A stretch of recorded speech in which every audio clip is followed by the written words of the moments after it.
बिस्मिल्लाहिर्रहमानिर्रहीम। अस्सलाम वालेकुम। आपकी स्क्रीन पर जो शख्स आ रहे हैं इनका नाम है अशोक समाई। जिस दिन मोदी का बस चलेगा और जिस दिन ये उनके हत्थे चढ़ गए और ये कभी भारत में आ गए तो फिर उसके बाद क्या हशर होगा वो आप अच्छी तरह समझते हैं। उन लोगों का जो आखिरी हद तक जाकर मोदी के खिलाफ जाते हैं और कहते हैं कि इंतहा पसंद हिंदू को हम छोड़ेंगे नहीं, क्योंकि ये अब स्वीडन में रहते हैं और वहाँ की एक यूनिवर्सिटी में प्रोफेसर हैं। इन्होंने कई किताबें लिखी हैं और कई को एडिट किया है और पूरी दुनिया के अंदर हर इंटरनेशनल मीडिया पर ये जाते हैं।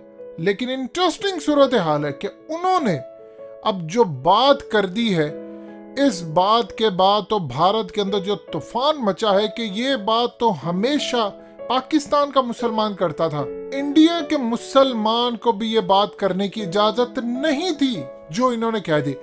उन्होंने कहा है कि हिंदुस्तान में राइट विंग के इंतहा पसंद हिंदुओं ने, इस वीडियो की अहम डिस्कशन चलती रहेगी, लेकिन इससे पहले आप वीडियो को लाइक करें, हकीकत टीवी को सब्सक्राइब कर लें और बेल आइकन पर जरूर क्लिक करें। जो इस वक्त सूरत हाल पैदा किया, उन्होंने साबित कर दिया है कि जिन्ना सही थे और गांधी गलत थे।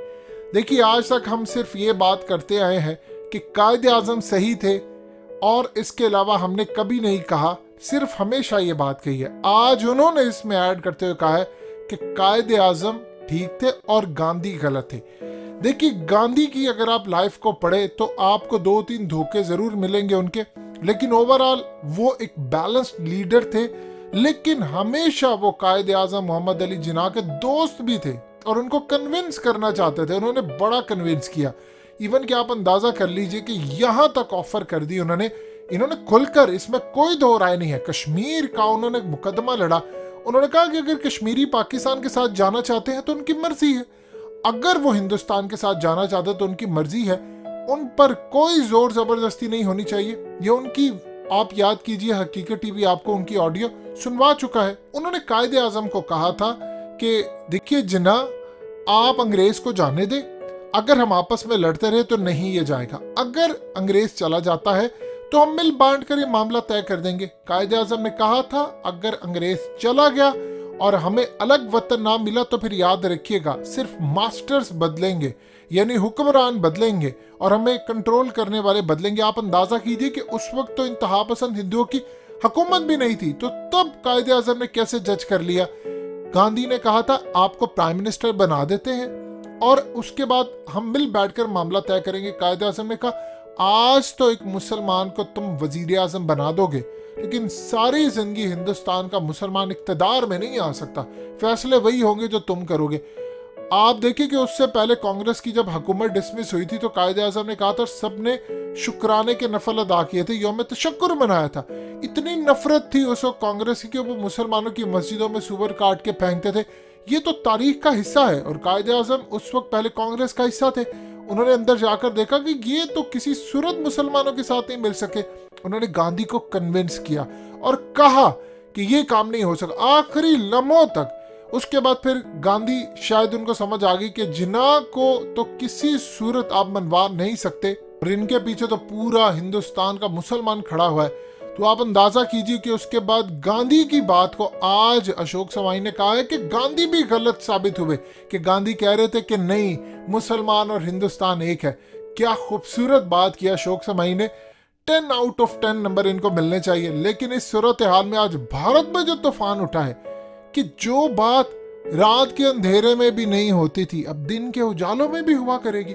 यानी जो पाकिस्तानी बात करते थे, आज जो मर्जी आप कह ले अशोक समाई को, चाहे वो मोदी के खिलाफ जाकर वो बाहर बैठे हो, मोदी पर तनकीद करते हो, ताल्लुक तो उनका इंडिया से ही है तो वो सेकुलर हिंदू अपने आप को कहते हैं, वो पाकिस्तान में भी इंतहा पसंदी के खिलाफ है। लेकिन आज उन्होंने कह दिया है कि जिन्ना ठीक थे। असल में भारत में इस वक्त जो चल रहा है वो इतना खतरनाक है कि आप सोच भी नहीं सकते। वहां पर असद ओवैसी जैसे को समझ नहीं आ रही कि हमने क्या बोया क्या काट रहे हैं। हमने तो इनको कहा था कि हिंदुस्तान हमारा, हम यहाँ पर रहने वाले हैं।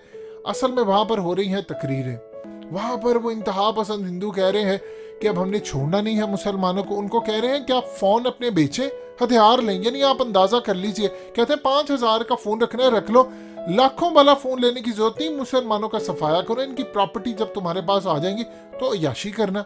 यानी आप अंदाजा कर लीजिए, आज अगर बांग्लादेश के मुसलमान, पाकिस्तान के मुसलमान और हिंदुस्तान के मुसलमान सारे भी इकट्ठे हो जाते तो क्या आज मिलकर आप 105 करोड़ हिंदुओं के मुकाबले में आपको मेजॉरिटी मिल सकती थी? सवाल ही पैदा नहीं होता।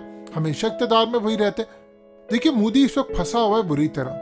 एक तरफ यूक्रेन का मामला है कि वहां पर उनको समझ नहीं आ रही कि करना क्या है, क्योंकि या तो आप रशिया को चूज करेंगे या अमेरिका को। चाइना का मामला उसको समझ नहीं आ रही।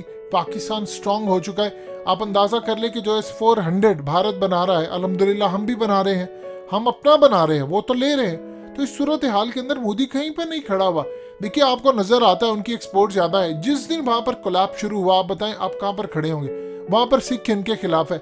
मोदी ने जो काम शुरू किए इस दफा क्रिसमस के ऊपर, तो आप इंतहा पसंदी की जरा हालत देखिए कि वहां पर वो बेचारे ईसाइयों को इन्होंने क्रिसमस नहीं मनाने दी। उनको कहा जय श्री राम के नारे लगाए। यहां तक बात रहती तो शायद ठीक रहता कि उन्होंने मुसलमानों तक रखे बुग़्ज़, उन्होंने तो ईसाइयों को भी नहीं छोड़ा। और वहां पर जो ऑर्गेनाइजेशन खास तौर पर डोनेशन लेती है मदर टेरेसा के नाम पर और ये तमाम चीजें, उनको बैन कर दिया है। असल में उनका टारगेट नहीं है खाली मुसलमान, ये बात होनी थी सिख, मुसलमान, ईसाई, उन्होंने किसी को नहीं छोड़ना। देखिए, हिंदुत्व का मतलब क्या है कि सिर्फ हिंदुओं के रहने की जगह, और वो कहते हैं इस लैंड से पाक करना है हमने, अपने तमाम लैंड पर सिर्फ हिंदू रहेंगे। आप देख ले, कश्मीर के अंदर इलेक्शन होने जा रहे हैं और इस दफा उन्होंने बीजेपी का चीफ मिनिस्टर लेकर आने, ये तारीख में कभी नहीं हुआ। अब वहां पर सूरत हाल बड़ी अजीबोगरीब है। उन्होंने ऐसी टेरिटरी बनाई है कि वहां पर आप इलेक्शन जीते जो मर्जी करें, अब वहां पर मुसलमानों की हुकूमत नहीं आएगी। ये वो काम आप कर रहे हो जो असल में आप समझ लीजिए बिल्कुल रेड लाइन के ऊपर खड़े होकर करो। आप क्रॉस कर रहे हो रेड लाइन। जब आप रेड लाइन क्रॉस करने जा रहे हैं तो बाकी बचेगा कुछ नहीं।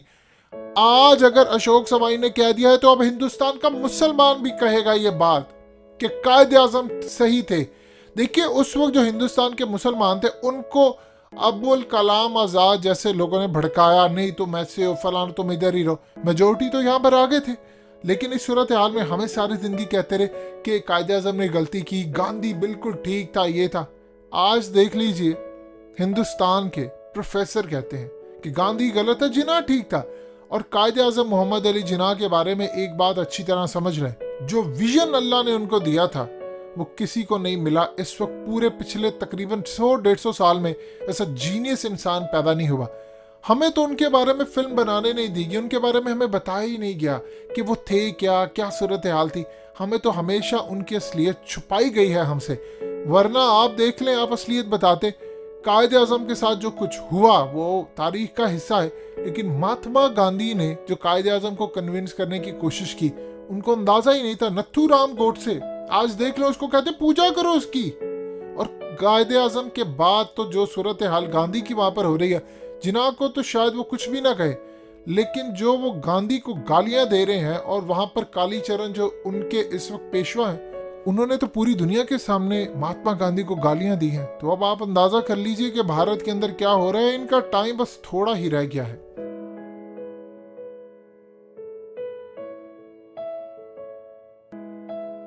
हकीकत टीवी को सब्सक्राइब करना मत भूलें, वीडियो को लाइक करें, शेयर करें और कमेंट सेक्शन में अपनी राय का इजहार जरूर करें।